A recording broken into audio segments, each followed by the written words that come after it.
इधर पत्थरों पर 3 से 4 बड़े बड़े पत्थरों पर बड़े बड़े खून के धब्बे अभी भी मौजूद हैं। अभी घटनास्थल पर जितने भी कारतूस के खोखे दिखे हैं उनमें ये जो कारतूस का खोखा है ये मुझे बड़ा लग रहा है। हो सकता है ये LMG या किसी बड़े राइफल से फायर किया गया हो।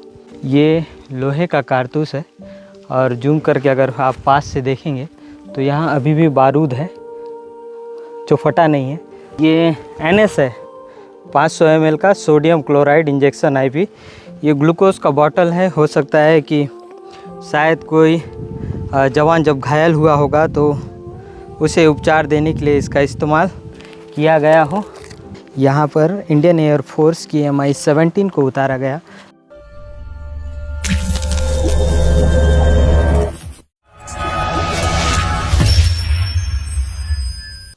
बस्तर में 4 दशक से काबिज माओवाद की समाप्ति के लिए लंबे समय से लड़ाई लड़ी जा रही है और साल 2024 और साल 2025 में नक्सली मोर्चे पर सुरक्षा बल के जवानों को काफ़ी सफलता मिली है।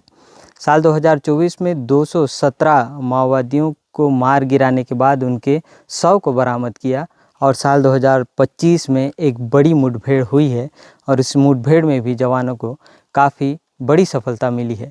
वो मुठभेड़ क्या है और कितनी बड़ी सफलता मिली है, इस पर बातचीत करते हैं। नमस्कार, मैं सुनील कश्यप हूँ और आप बस्तर फाइल्स देख रहे हैं।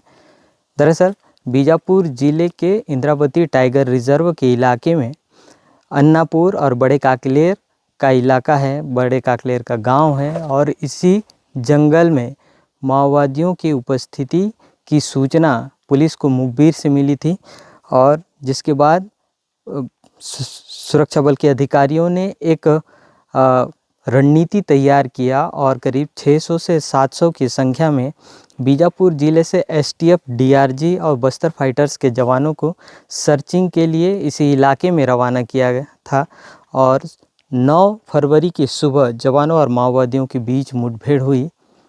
इस मुठभेड़ में 31 माओवादी मारे गए, 2 जवान शहीद हो गए और 2 जवान घायल हो गए, जिन्हें घायल जवानों को हेलीकॉप्टर के माध्यम से राजधानी रायपुर रेफ़र किया गया, जहां पर उनका इलाज जारी है, जिनकी स्थिति खतरे से बाहर है।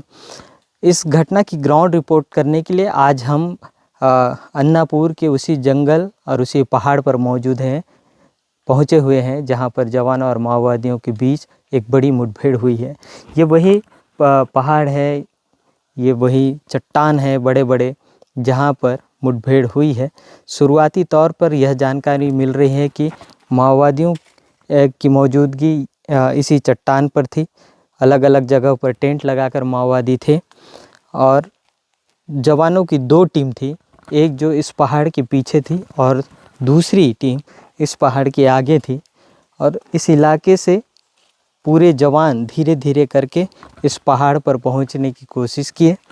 जैसे ही जवान सुबह के 8 बजे यहाँ पर पहुँचे, इस पहाड़ पर पहले से मौजूद माओवादियों ने जवानों के ऊपर गोलियां बरसाना शुरू कर दिया। दोनों ओर से लगातार मुठभेड़ होती रही और इसी मुठभेड़ शुरुआती समय की मुठभेड़ में जवान को गोली लग गई। जो शहीद होने की बात मैं आपको बता रहा था, उनमें से एक जवान को गोली इसी स्थान पर लगी।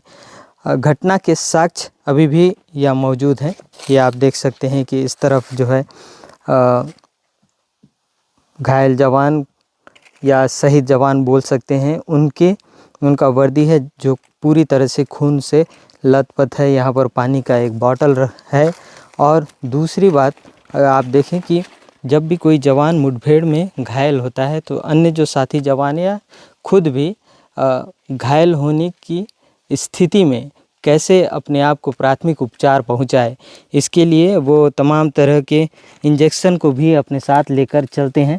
तो ये आप देख सकते हैं कि ये इंजेक्शन है, इंजेक्शन दवाई है और ये इंजेक्शन सिरिंज है जिसका इस्तेमाल हो सकता है कि जवानों ने जब घायल हुआ होगा उस दौरान। ये जो इलाका है यहाँ से जवान चढ़ते हुए आए और यहाँ पर माओवादी मौजूद थे जो मोर्चा लेकर जवानों के ऊपर गोलीबारी कर रहे थे। इसी दौरान जवान को गोली लगी होगी। तो अभी भी घटना स्थल पर ये देखिए, ये एक जूता है जो काफ़ी बड़ा है और इस तरह के जूते का इस्तेमाल हमेशा सुरक्षा बल के जवान करते हैं। और इस घटना स्थल पर, इस स्थान पर कई ऐसे साक्ष्य हैं। इधर पत्थरों पर 3 से 4 बड़े बड़े पत्थरों पर बड़े बड़े खून के धब्बे अभी भी मौजूद हैं। इसके अलावा अगर आप देखें तो ये माओवादियों का कोई सामान रखने का कपड़ा है। इस तरफ भी अगर आप देखेंगे तो यहाँ पूरी तरह से सामान जो है वो बिखरा पड़ा हुआ है। आगे जैसे जैसे हम आगे बढ़ते जा रहे हैं वैसे वैसे हमको कुछ ना कुछ साक्ष्य मिल रहा है। ये देखिए, ये माओवादियों का जोड़ी चप्पल है। इस कपड़े को दोनों तरफ से बांध दिया गया है, ये भी माओवादियों का है। उस तरफ अगर आप देखेंगे तो वहाँ भी एक जोड़ी चप्पल रखा हुआ है और ये एक थैला है और इसमें शायद ये झिल्ली है, लेकिन इसमें अगर आप देखेंगे तो एक चिमटा जैसा बना है। इसका इस्तेमाल हमेशा अगर आप देखें तो बैटरी को लगाने में और जो तार या इलेक्ट्रिक सामान होते हैं उसके इस्तेमाल में ये आता है। तो इस तरह का सामान जो है पूरी तरह से बिखरा पड़ा हुआ है। इधर झिल्ली में अगर आप देखेंगे तो यहाँ पर भाजी पड़ा हुआ है। तो इस तरह इस पूरे इलाके में जो है वह माओवादी मौजूद थे और जवान पहुँचे। यहाँ अगर आप देखेंगे तो ये 2 चूड़ी है, शायद महिलाओं का है। और इस तरफ इंजेक्शन सिरिंज वो भी पड़ा हुआ है, यहाँ भी कुछ सामान रहा होगा। इधर अगर आप देखेंगे तो बैटरी सेल, दवाई और कुछ सामान जो है ये चारों तरफ बिखरा हुआ है। तो ऐसे हम जो है लगातार ये इस घटना स्थल की सर्चिंग कर रहे हैं जहाँ पर मुठभेड़ के साक्ष्य लगातार मिल रहे हैं। ये आपको और एक चीज़ दिखाता हूँ। ये अगर आप देखें तो एक कारतूस है, ये लोहे का कारतूस है और जूम करके अगर आप पास से देखेंगे तो यहाँ अभी भी बारूद है जो फटा नहीं है और इसका ट्रिगर इस तरफ है। तो ये ज़िंदा है कुल मिलाकर। तो ये यहाँ पर पड़ा हुआ है, तो इसका इस्तेमाल शायद नहीं हुआ होगा, तो इसे हम जो है यहीं छोड़ देते हैं। और इधर अगर आप देखेंगे तो एक मुझे कारतूस का खोखा दिखा है जो काफ़ी बड़ा है। यदि अगर आप इसमें देखें तो लिखा है BMMKF। ये अभी घटनास्थल पर जितने भी कारतूस के खोखे दिखे हैं उनमें ये जो कारतूस का खोखा है ये मुझे बड़ा लग रहा है। हो सकता है ये LMG या किसी बड़े राइफ़ल से फायर किया गया हो और यही कारण है कि इसका खोखा जो है अभी यहीं पर पड़ा हुआ है। इधर आगे भी देखो पूरे सामान को जला दिए हैं। और इधर अगर आप देखें तो यहाँ भी एक लोहे का कारतूस जो है वो मुझे दिखा है, लेकिन ये जो है ये ब्लास्ट हो गया है, इसका इस्तेमाल हो गया है। इसके अंदर अगर आप देखेंगे तो बारूद आपको नज़र नहीं आएगा और साथ ही ये टुकड़े में बट गया है। मतलब इस तरह यहाँ आप देखें तो तमाम हथियारों से लैस माओवादी थे और जब सुरक्षा बल के जवानों ने माओवादियों के शव को बरामद किया उस दौरान इसी घटना स्थल से कई हथियार भी उन्होंने बरामद किया। इन हथियारों में अगर आप देखें तो AK-47 जवानों को मिला है, इंसास राइफ़ल जवानों को मिला है और SLR जवानों को मिला है, BGL लॉन्चर वो भी जवानों को मिला है। इसके अलावा जो रॉकेट लॉन्चर होता है जिसे माओवादियों के लैंग्वेज में सुरखा कहा जाता है, उसे भी जवानों ने इसी घटना स्थल से बरामद किया है। तो आप इसके साथ ही 12 बोर 303 और अलग अलग प्रकार के जो माओवादी निर्मित हथियार है उसको भी जवानों ने बरामद करके अपने साथ लेकर गया हुआ था। इधर अगर आप देखेंगे तो यहाँ भी एक साक्ष्य है, ये NS है 500 ml का सोडियम क्लोराइड इंजेक्शन IV। ये ग्लूकोज का बॉटल है। हो सकता है कि शायद कोई जवान जब घायल हुआ होगा तो उसे उपचार देने के लिए इसका इस्तेमाल किया गया हो। और यहाँ ये मलेरिया का किट है। इस तरफ ये फ्लू का टैबलेट है। ये है इंजेक्शन के सिरिंज है यहाँ पर कि डिस्पोवेन, ये अलग का रैपर है। ये सारी चीज़ें जो हैं घटना स्थल पर अभी भी अलग अलग जगह, जितनी भी जगह हम यहाँ घूम रहे हैं, सारी चीज़ों को देख रहे हैं, तो हमें कुछ ना कुछ घटना से संबंधित साक्ष्य जो है वो नज़र आ रहे हैं। ये इस पूरे इलाके को जब पूरी तरह से अभियान समाप्त हो गया था, मुठभेड़ ख़त्म हो गया था, उसके बाद आग के हवाले कर दिया गया, जिसके कारण कई ऐसी चीज़ें हैं जो हमारी नज़र में नहीं आ रहा है। कई हमने कारतूस के खोखे देखे, वो भी जले हुए पाए, हमारी नज़र से नहीं है। जगह जगह जितने भी पेड़ हैं वहाँ पर गोलियों के निशान हमको नज़र आए हैं। एक स्पॉट नहीं है, लगातार 3 से 4-5 स्पॉट है जहाँ पर गोलीबारी हुई है। ये एक दूसरा स्पॉट है। यहाँ आप देख सकते हैं कि एक बड़ा बर्तन है, इसमें भी ये ग्लूकोज का बॉटल है, कपड़ा है और सारे दैनिक उपयोग की सामग्री है। बर्तन है जिसे आग के हवाले जवानों ने कर दिया है। तो इस तरह जो है जवान मुठभेड़ के बाद सर्चिंग करते हुए पूरे माओवादियों के सामान को आग के हवाले कर दिया।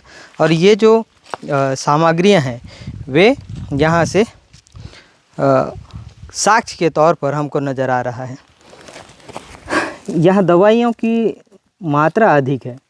ये देखिए, ये एक सिरप है, पता नहीं किस चीज़ का है। ये दूसरा दवाई, ये तीसरा है, ये 4, 5, 6, ये इंजेक्शन का सिरिंज है, ये दवाई है। ये अलग अलग प्रकार की यहाँ पर पूरी तरह से दवाइयों का एक पूरा बैग रहा होगा या फिर थैला रहा होगा। देखिए चारों तरफ यहाँ पर दवाइयाँ ही दवाइयाँ बिखरी पड़ी हुई है और इन सारी चीज़ों को जो है जवान आग के हवाले कर दिए हैं। तो इस तरह से घटना स्थल पर कई ऐसे साक्ष्य जो है वो हमको नज़र आ रहा है। यहाँ से करीब 1 किलोमीटर दूर पहाड़ पर घटना को अंजाम देने के बाद सुरक्षा बल के जवान मारे गए माओवादियों के शव और अपने साथी जवानों के शव के साथ घायलों को लेकर इस स्थान तक पहुँचे और उन्होंने जो है हेलीकॉप्टर को संकेत दिया। उसके बाद ये जो आपको इलाका मैदान नज़र आ रहा है, यहाँ पर इंडियन एयरफोर्स की Mi-17 को उतारा गया, जहाँ से मारे गए माओवादियों के शव को और शहीद जवानों के शव, साथ ही घायल जवानों को हेलीकॉप्टर की सहायता से ले जाया गया। ये आप देख सकते हैं कि घटनास्थल से शव और घायलों को लाने के लिए सुरक्षा बल के जवानों ने लकड़ियों का इस्तेमाल किया है और ये जो लकड़ियां हैं इनकी संख्या 30 से अधिक है। इसके अलावा लकड़ियों में शव को बांधने के लिए इस तरह से रस्सियों का इस्तेमाल किया गया है, जो कि कपड़े की है, प्लास्टिक की है। इस तरह लकड़ियों के अलावा एक दस्तावेज भी आपको नज़र आएगा, जिसे जवानों ने माओवादियों के पास से लेकर आया है। इसमें जो है आप देख सकते हैं कि ये माओवादियों का दस्तावेज है, जिसमें कुछ जानकारियां हैं वो अपने संगठन के विषय में। ये देखिए, जो नक्सली संगठन के लीडर हैं उनके विषय में कुछ जानकारी इस दस्तावेज में लिखा है। यहाँ करीब 20 से 25 पेड़ों को जो है सुरक्षा बल के जवानों ने काटा ताकि हेलीकॉप्टर को उतरने में आसानी हो।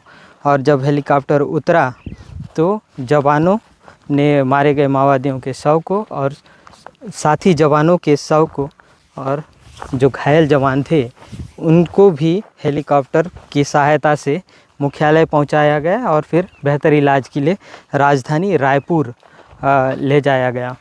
तो ये घटना की पूरी कहानी थी।